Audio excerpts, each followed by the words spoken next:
اللہ تعالیٰ نے قرآن مجید میں ارشاد فرمایا ہے کہ بل تؤثرون الحیات الدنیا، فرمایا تم ترجیح دیتے ہو دنیا کی زندگی کو،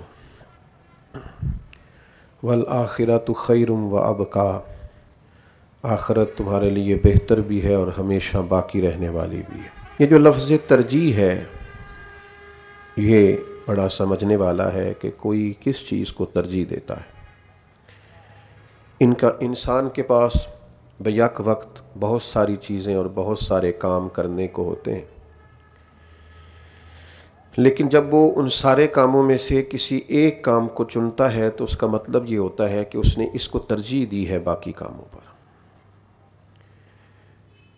اس سے اس شخص کی ذہنی ساخت کا بھی اندازہ ہوتا ہے، اس کی سوچوں کا بھی اندازہ ہوتا ہے، زندگی میں اس کا مقصد کیا ہے اس کا بھی اندازہ ہوتا ہے، اور اس شخص نے جو پڑھا ہے، جو سیکھا ہے، جو تربیت پائی ہے، اس سے پھر اس نے اپنے لیے کیا نصب العین اختیار کیا ہے اس کی اس ترجیح سے اندازہ ہوتا ہے۔ بہت سارے لوگ زندگی میں پیسے کو بڑی ترجیح دیتے ہیں، لیکن اگر وہ بیمار ہو جائیں تو پھر پیسہ ترجیح نہیں، پھر صحت ترجیح ہے، پھر ترجیحات بدل جاتی ہیں، سوچ بدل جاتی ہے، پھر لوگ اپنی صحت کے لیے پانی کی طرح پیسہ بہا دیتے ہیں۔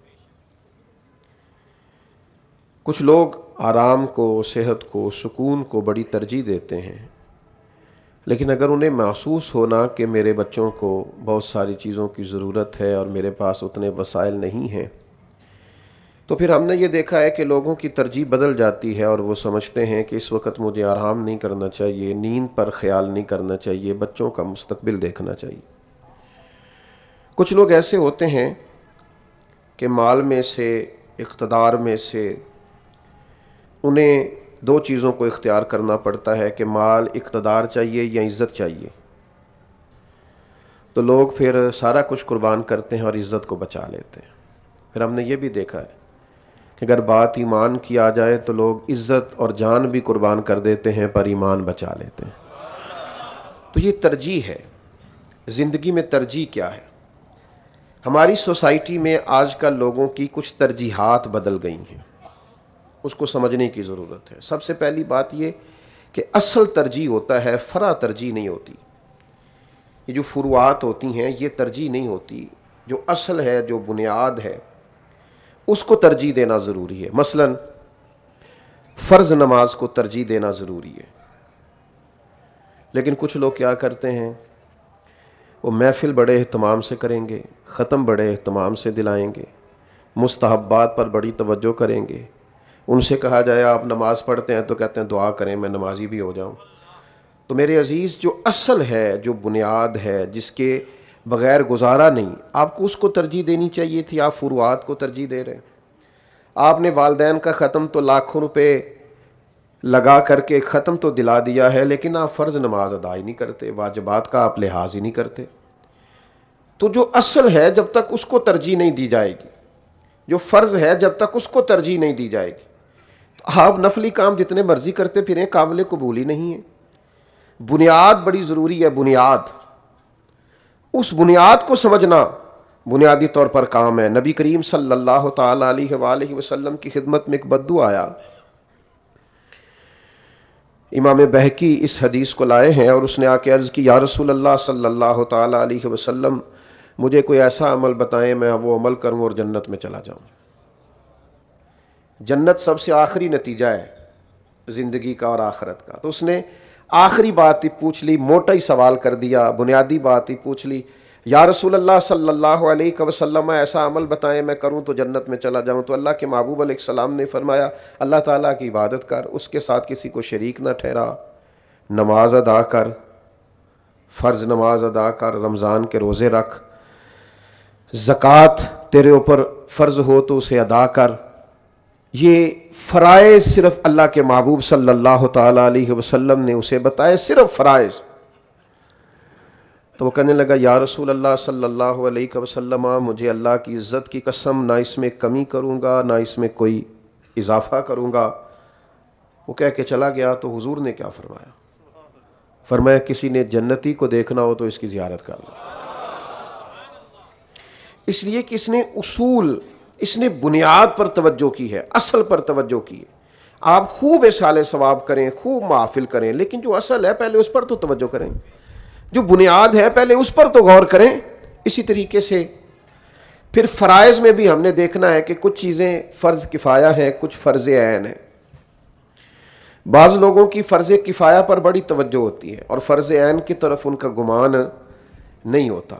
اس کی سادہ مثال آپ دیکھ لیں، جتنے لوگ آپ کو جنازے میں ملتے ہیں اتنے فجر میں بھی ملتے ہیں۔ جنازہ فرض کفایہ ہے، ظہر کی نماز فرض عین ہے، لیکن وقت نکال کر لوگ جنازے میں پہنچیں گے، پھر ملاقات بھی کریں گے، اہل خانہ کو بتائیں گے بھی کہ ہم آئے، لیکن جنازہ پڑھنا فرض کفایہ ہے اور نماز پڑھنا فرض عین ہے۔ جو فرض عین ہے اس پر توجہ ہی نہیں، اور جو فرض کفایہ ہے اس پر بھاگ بھاگ کر لوگ عمل کریں گے۔ اسی طرح اقدام جہاد فرض کفایہ ہے اور والدین کی خدمت فرض عین ہے۔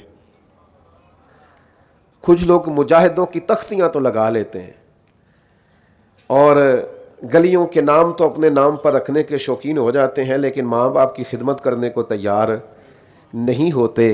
نبی کریم علیہ السلام کی خدمت میں بھی ایک شخص حاضر ہوا تھا اور اس نے اجازت مانگی تھی، یا رسول اللہ صلی اللہ علیہ وسلم میں نے جہاد پہ جانا ہے، مجھے اجازت ہے؟ تو حضور نے فرمایا تیرے والدین زندہ ہیں؟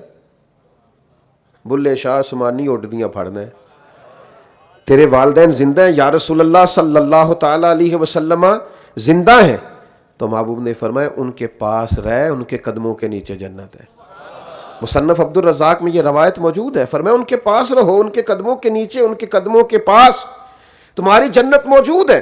لیکن جہاد کے بہت زیادہ شوقین ہونا، اور چلیں تھوڑا سا اور وضاحت کر لیتے ہیں، پیر صاحب کے پاس حاضری ٹائم پہ دیتا ہے، ابا جی کا حال بھی نہیں پوچھتا، جماعت میں چلے لگانے اور تبلیغ کرنے کو وقت پہ جاتا ہے، والدین کا حال ہی نہیں پوچھتا، تبلیغی ڈیوٹیاں کر رہا ہے، فلان جگہ خدمتیں کر رہا ہے، فلان جگہ حاضریاں لگوا رہا ہے، فلان جگہ درویش بنا ہوا ہے، بلے شاہ آسمانی اڈدیاں پھڑنا ہے۔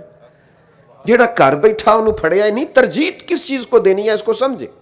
دین نے بنیادیں فراہم کی ہیں، ان بنیادوں کو سمجھنے کی ضرورت، لیکن ہم چیز پر غور ہی نہیں۔ میرے پاس نا ایک دفعہ دو دوست آ گئے تو آگے کہنے لگے فلسطین جانے کا کوئی رستہ بتائیں۔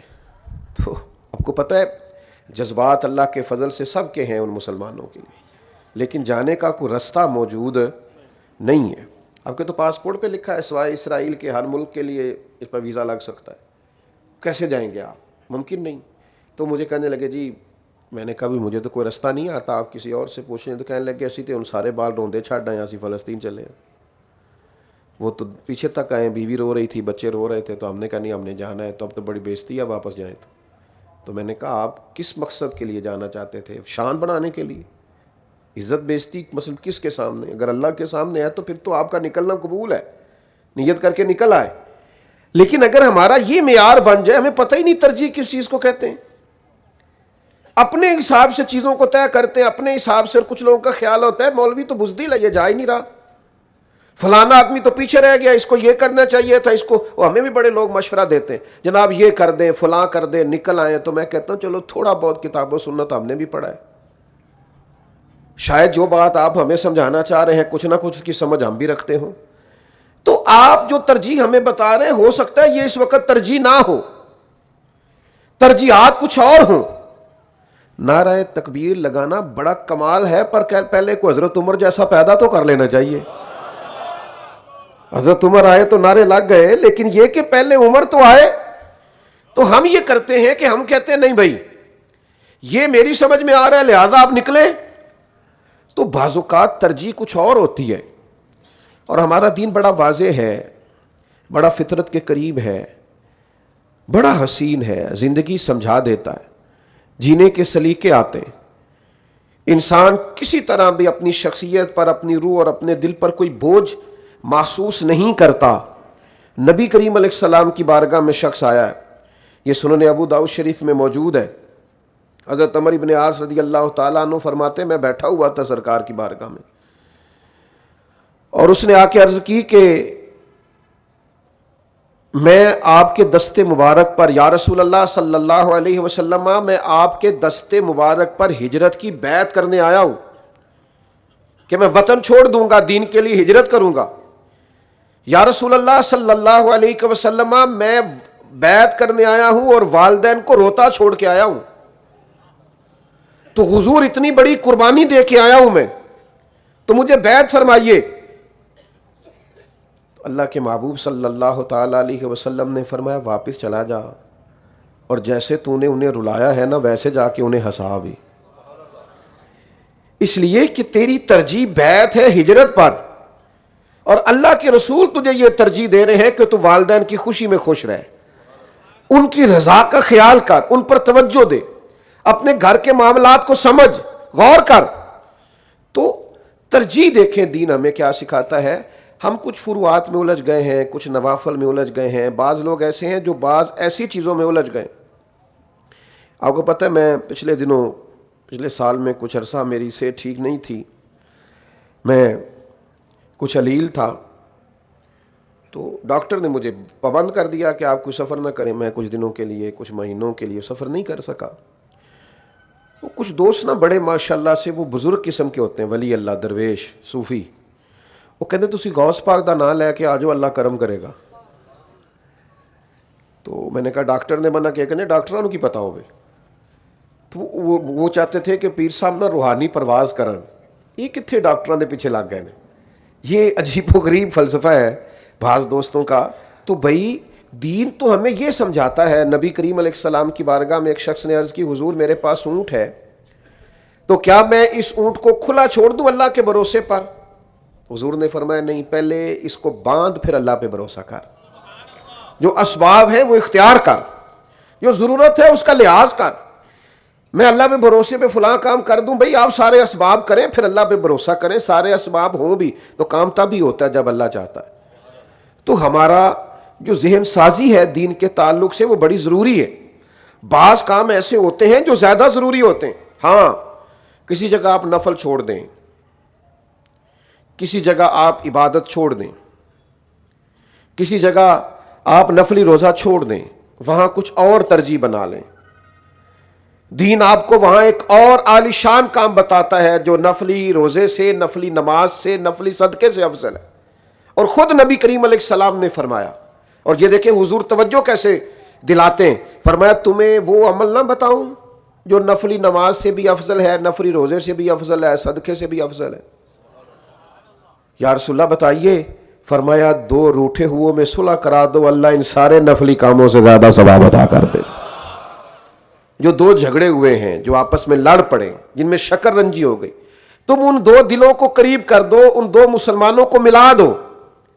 یہ اس وقت تم یہ نہ کہو کہ بھئی میں تو نہیں آ سکتا، میرا نفل کا ٹائم ہے، میں نے نفل پڑھنے، میں نہیں آ سکتا، میں نے روزہ رکھا ہوا نفلی، میں نہیں آ سکتا، میں نے اس وقت جو ہے اللہ کے رستے میں صدقات کرنے۔ اس وقت تمہاری ترجیح یہ ہے کہ دو لوگ لڑ پڑے ہیں، ان میں جھگڑا ہو گیا ہے، وہ دو خاندان آپس میں بچھڑ رہے، ان کے اندر دوریاں پڑ رہی ہیں، دراڑیں آ رہی ہیں، اس مسئلے کو حل کرنا تمہاری ترجیح ہونی چاہیے، نہ کہ یہ کہ میں نے نفل پڑھنے اور یہ کہ میں نے عبادت کرنی ہے۔ تو دین جس طرح کی ترجیح سکھاتا ہے، اب دیکھیں آپ نماز پڑھ رہے ہیں تو آپ کے سامنے ایک آدمی کنویں میں گر رہا ہے، تو شریعت آپ کو کہتی ہے کہ نماز توڑ دو، وہ جو گر رہا ہے پہلے اسے بچا لو۔ آپ یعنی اس کا ترجمہ آپ یوں بھی کر لیں کہ آپ نماز پڑھ رہے ہیں، اچانک آپ کی نظر پڑی اور کوئی گاڑی سے ٹکرانے لگا ہے، کوئی چھت سے گرنے لگا ہے، کسی کو بجلی کا کرنٹ لگنے لگا ہے، اس کی موت کا مسئلہ ہے۔ شریعت نے آپ کو اب ترجیح بتائی ہے کہ اب نماز نہیں پڑھنی، اب نماز توڑ دیں، نماز بعد میں پڑھ لینا، اب پہلے اس کو بچائیں۔ تو جو ترجیحات دین سکھاتا ہے، جو باتیں دین سمجھاتا ہے، جس پر دین آپ کی توجہ دلاتا ہے، اس پر لوگ غور ہی نہیں کرتے۔ وہ اپنے حساب سے چیزوں کو طے کرتے ہیں، اور اپنے حساب سے، وہ کسی دانشور نے کہا تھا بے دینی سے بڑا نقص خود ساختہ دین ہوتا ہے۔ یعنی ایک بندہ بے دین ہو گیا ہے، پر اس سے بھی بڑا نقص یہ ہے کہ اس نے اپنے حساب سے ایک دین گھڑ لیا ہے، یہ جو میں کر رہا ہوں یہی سارا کچھ ہے، یہی اصل ہے، یہی بنیاد ہے، یہی طے کر لی، یہی سارا کچھ ہے۔ اور دین کے جو وسیع مزاج ہے اور وسیع المشرب ہے جو دین، اس کو یہ سمجھ نہیں پا رہا.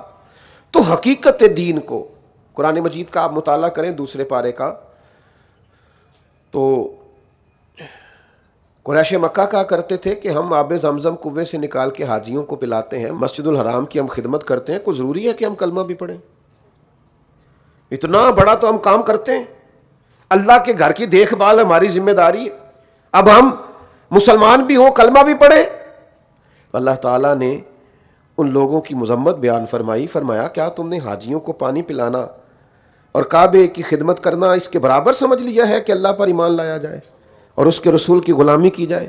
جب تک تم یہ نہیں کرتے اتنی دیر تک نہ حاجیوں کو پانی پلانا نفع دے گا، نہ کعبے کی خدمت نفع دے گی. یہ تبھی نفع دے گی جب تمہارے اندر ایمان ہوگا. تو بھائی ترجیحات کا تعین کریں زندگی میں، آپ غور کریں کہ زیادہ ضروری کیا ہے، آپ کو زیادہ ضروری کام جو کرنا ہے اس پر آپ غور کریں. ہمارے صاحب ہمیں ایک بات سمجھایا کرتے تھے، فرماتے تھے کہ نفس کی خواہش اور ہوتی ہے اور رب کی مرضی اور ہوتی ہے، اور فرماتے کبھی کبھی دینی معاملات میں بھی انسان کا نفس، دینی یہ باریک بات ہے، اس کو سمجھیے کہ دینی معاملات میں بھی نفس کی خواہش اور ہوتی ہے اور اللہ کی مرضی. لوگ مجھ سے بڑا پیار کرتے ہیں، میں چاہوں تو فجر کے بعد بھی کسی کو محفل کا ٹائم دے دوں تو ہو جاتا ہے جلسہ، زور کے بعد بھی کہوں تو لوگ قبول کرتے ہیں. لیکن میں صبح 9 بجے ادارے آتا ہوں، 10 بجے.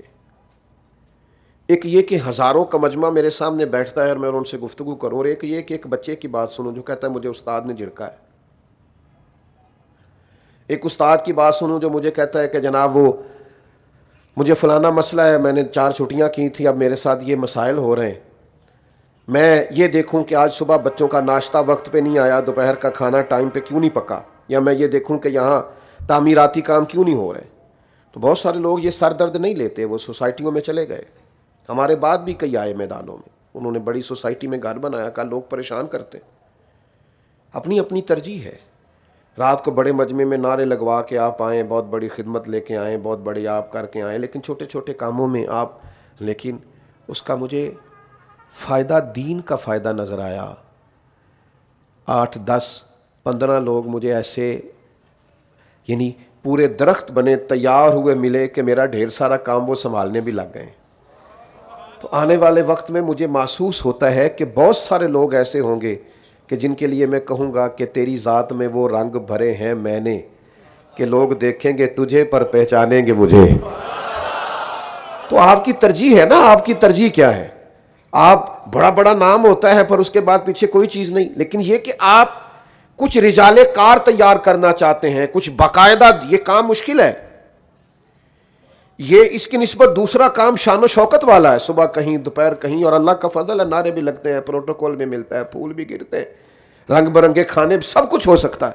لیکن یہ اتنی سردردی کا کیا مطلب ہے کہ آپ کی ترجیح کیا ہے؟ آپ زندگی میں کیا کرنا چاہتے ہیں؟ آپ کا معیار کیا ہے؟ سٹیٹس کیا ہے؟ تو ہم بہت سارے کام ایسے کرتے ہیں. وہ میرے ابا جی کہا کرتے تھے کچھ بندیاں دی پالیسی ہوندی ڈنگ ٹپاؤ، اج شام دا ڈنگ ٹپاؤ تے کل ویکھی جائے گی. تو کچھ کہتے ہیں بھئی یہ نہیں ہے، منصوبہ بندی صحیح کرنی چاہیے، بچوں کے مستقبل کے بارے میں تھوڑا سوچنا چاہیے، غور کرنا چاہیے. تو ہم نے دیکھنا یہ ہے کہ ترجیح کیا ہے. اسی طرح دین ہمیں یہ کہتا ہے کہ کچھ کام ایسے ہیں جو دائمی کرو، ہمیشہ کرو. ایسا نہ ہو کہ ایک دن تو 100 نفل پڑھ لیا، اگلے دن 5 نمازیں بھی نہیں پڑھی. یہ معیار نہ ہو کہ ایک دن تو 10 پارے پڑھ کے اٹھنا ہے اور اگلے دن 1 رکوع بھی نہیں. نبی پاک علیہ الصلوۃ والسلام فرماتے ہیں اللہ تعالیٰ کو وہ عمل زیادہ پسند ہے جو تھوڑا کیا جائے اور روز کیا جائے، استقامت کے ساتھ کیا جائے. ترجیح استقامت کو دیں. آپ طے کریں کہ آپ کتنا کر سکتے ہیں، اسی کو کریں اور پابندی سے کریں. اس کو ترجیح دیں، بہت زیادہ چیزوں کو ترجیح نہ دیں، مقدار کو ترجیح نہ دیں، معیار کو ترجیح دیں. نبی پاک علیہ السلام مسجد نبوی شریف میں آئے تو ایک ام المومنین کے بارے میں حضور کو بتایا گیا کہ یا رسول اللہ صلی اللہ تعالی علیہ وسلم، مومنوں کی ایک ماں نے مسجد نبوی کے 2 ستونوں کے درمیان رسی باندھ لی ہے. ان کا خیال ہے کہ جب تک میں نفل پڑھتی رہوں گی رات بھر، اور جب تھک جاؤں گی تو میں رسی کا سہارا لے لوں گی، پر آج میں نے ساری رات ہی نفل پڑھنے. تو اللہ کے محبوب نے وہ رسی کھول دی، فرمایا اس کو کہو جتنی دیر طبیعت لگے اتنی دیر پڑھ، بعد میں آرام کر، میں نے ساری رات ہی کام کرنا ہے، میں نے یہ بھی کرنا ہے، میں نے وہ بھی کرنا ہے۔ اور بھائی ترجیح آپ استقامت کو دیں زندگی میں، آپ ایک کام کریں پابندی کے ساتھ کریں، استقامت کے ساتھ کریں، مضبوط فکری توانائیوں کے ساتھ کریں۔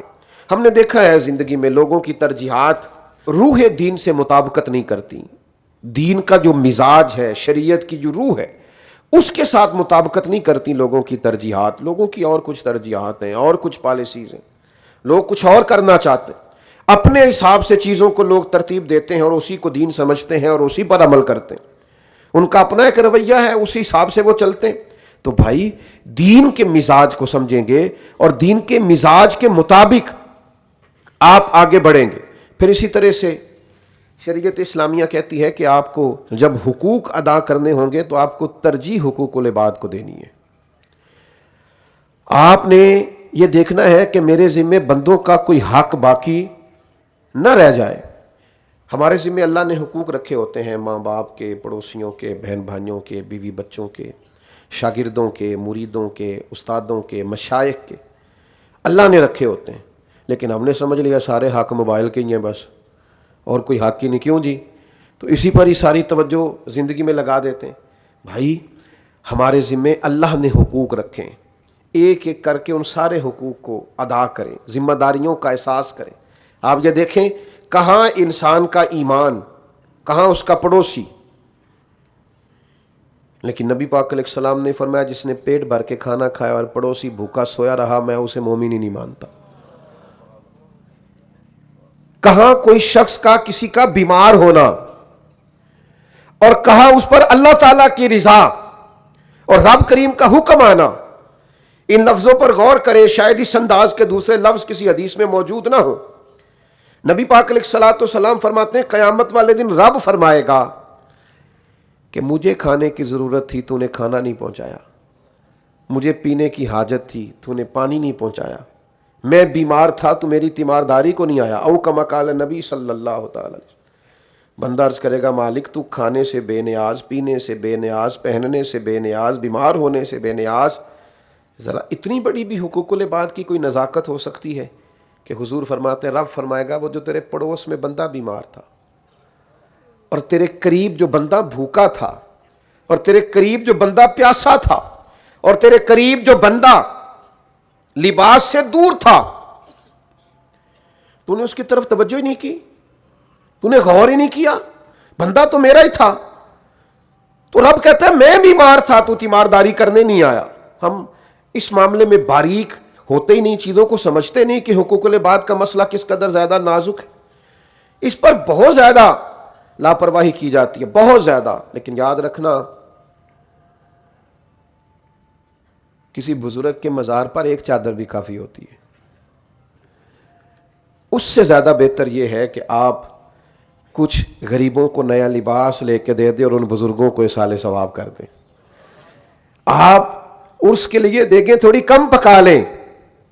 میں سیلاب آیا ہوا تھا نا پچھلے دنوں، تو مجھے ایک پیر صاحب نے دعوت دی کہ آپ ہمارے عرس پہ آئیں، تو میں نے ان کی خدمت میں عرض کیا کہ آپ کا بہت بڑے پیمانے پہ عرس ہوتا ہے، پر میں تو ادھر جا رہا ہوں ذرا سیلاب زدگان کی طرف مجھے سفر کرنا ہے۔ تو کہنے لگے وہ ہمارا سلسلہ ہے۔ تو میں نے کہا میرا ایک مشورہ ہے، آپ عرس وہاں جا کے منا لیں، ساری دیگیں وہیں پکا لیں۔ یہ نہیں سن مننے تھے، تسی کدوں مننے ہو، تسی بھی پریشانی ہوئے ہو گل سن کے۔